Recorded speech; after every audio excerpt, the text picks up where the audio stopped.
Is Stripe holding your hard-earned cash hostage for 120 days? Let's break down why this happens and, more importantly, what you can do about it. First, understand why Stripe initiates these holds. It's all about risk management. They want to protect themselves and their users from potential chargebacks, fraud, or other financial liabilities, especially for new accounts or those with sudden spikes in activity or high-risk transactions. Step 1. Deep dive into Stripe's terms of service and risk assessment policies. Find the specific clauses related to reserves and holds.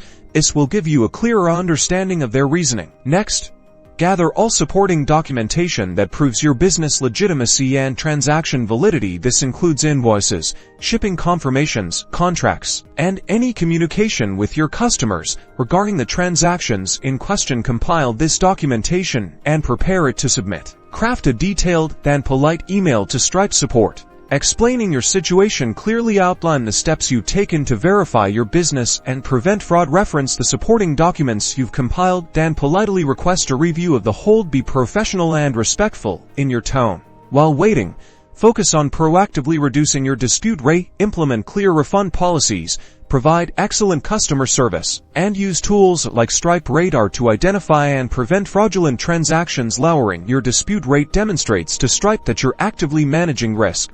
Don't be afraid to follow up. If you haven't received a response within a reasonable time frame, reach out to Stripe support again, using different channels like live chat or phone support if available. Persistence, combined with a professional approach, is key to getting your funds released faster. Good luck.